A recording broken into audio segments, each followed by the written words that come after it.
Hi, I'm Renee, and you're watching Classical Commentary.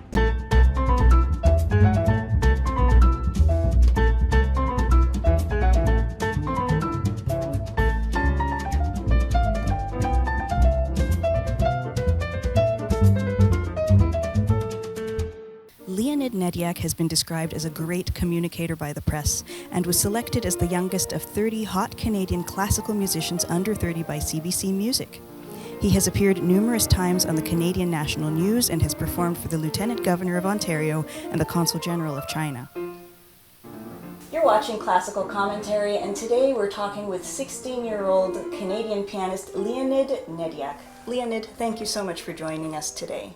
So you're 16, all grown up. In school, that means grade 9 or 10? Well, actually, I'm doing my final year of high school. I'm getting my high school diploma next year. Wow. That's pretty incredible. So how do you balance a busy academic career? You've got a lot of performances going on. How do you balance all of that with all of these performances that you have scheduled? Well, I'm in an online high school, which offers flexibility in terms of classes. I mean, if I'm on the move, I could watch classes if necessary, or I can watch recordings of classes. I see. And assignments are they have a due date, but it's still very flexible. So that's. So is that a form of homeschooling, or? Well, kind of. I mean, it's literally a high school, and you get credits and you graduate from the high school. Wow, the wonders of modern technology. Who would you say are your biggest inspirations as an artist? Well, my teacher certainly is a big inspiration to me. Mm-hmm. Her teacher, Gilels, and Richter, Oh, wow. Russian pianist. What a lineage. That's fantastic. So you have a busy fall season of performances ahead of you. Can you talk a little bit more about the repertoire that you have planned for your listeners? So the concert tomorrow, I'm playing Bach Prelude and Fugue, G sharp minor, Shostakovich Prelude and Fugue, G major, and that. They're both prelude and fugues, but from completely different eras, Mm-hmm. separated by 200 years, and it's interesting to see the similarities, the differences, and everything. I agree. Also the different contexts in which they were written. Mm-hmm. I'm also playing 2 Liszt Transcendental Etudes. Fantastic. Number 11 is Harmonie du Soir, and 7 Eroica. Then the second half I'm playing Prokofiev 9th Sonata, which is a underplayed piece that is, in my opinion, one of my favorite pieces in the classical music repertoire for sure. And 2 Rachmaninoff Etude tableaus. Fantastic. I think that's going to be a phenomenal program for sure. You, in addition to music, have a strong interest in computer science and mathematics, and that in the future you have a desire to align those two things with music. How do you plan to go about that? Well, math and computer science may have applications in studying music, because machine learning may be able to develop some things that are applicable to music for sure.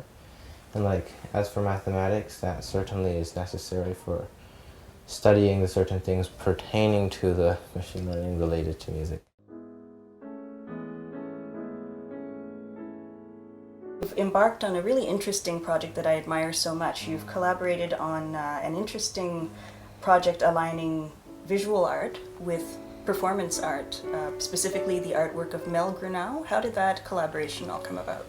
Well, I met Mel 4 years ago when he hosted me for the Cleveland International Piano Competition, Young Artists, and we've been good friends ever since. And I mean, I wanted to do something new with videos, so I was thinking that perhaps I wanted to reach out to a wider audience. And I thought perhaps I would make something interesting with the video, and one idea was that perhaps I could use artwork, so I contacted Mel, and he was very happy to send me a bunch of paintings, and I started this. I was watching your video of Franz Liszt's Transcendental Etude 11, the Harmonie du Soir. It's one of the first ones that I played, so I know it well. And I couldn't believe just how well the pairing of the artwork, how it aligned with the music. It just, it was almost as if Mr. Grunau wrote or designed the music specifically for this project. It's wonderful to combine all forms of art together. So I think that it's a wonderful thing that you're doing.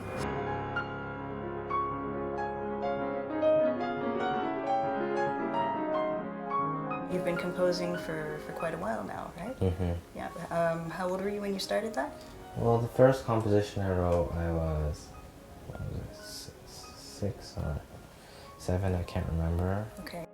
Well, my compositional style, obviously, it has changed a lot, but like, I actually haven't composed that much music, and I plan to do more. Mm-hmm. I have a piece called Fantasy Number 1, and Fantasy Number 1 was basically my last piece that I wrote, which was tonal. Mm-hmm.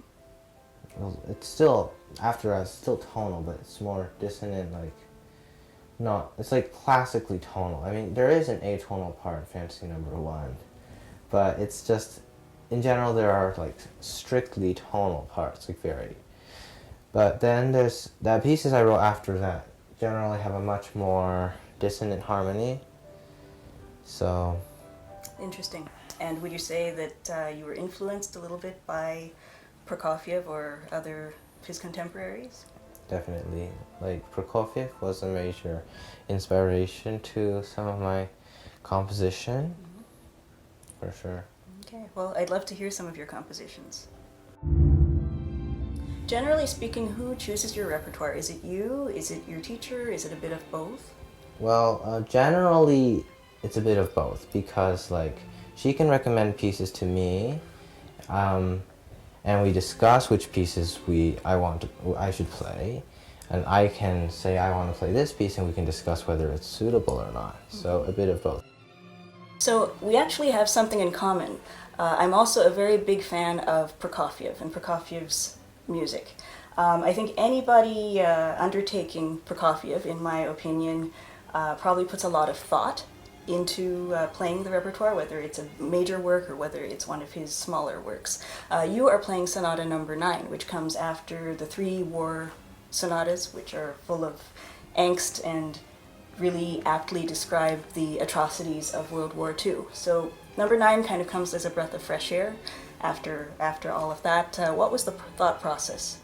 Even within historical context, it is very interesting to see. So in both aspects, it's definitely interesting. Mm-hmm. And I mean, precisely how I got into this piece is because I was looking at Prokofiev sonatas, and this one obviously is one of them, and I liked it, and I found my teacher also wanted me to play it. So like, it's as a sonata, it's a 4-movement sonata, and like, it's neoclassical in structure. The first movement follows a very specific sonata form, very clear sonata form, like, and I mean, the bridges have almost like their own theme, but that's used in classical music as well. But I really like the fact that the sonata form is extremely clear, because if the structure is clear, then the audience is going to know where they are in the piece, and then they're less likely to get lost. Mm-hmm. And I mean, that is. And then obviously he employs his Prokofiev themes, harmonies, and melodies all in the sonata form, which is brilliant.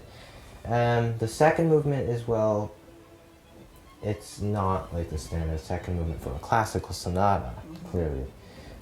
It's more reminiscent of early Prokofiev, wouldn't you say? Yeah, for sure. Thank you so much for your time, Leonid, and I really wish you the best of success with your performances this season. Thank you. Thanks so much for watching this edition of Classical Commentary. We'll see you next time, and remember, great music makes a great day. See you.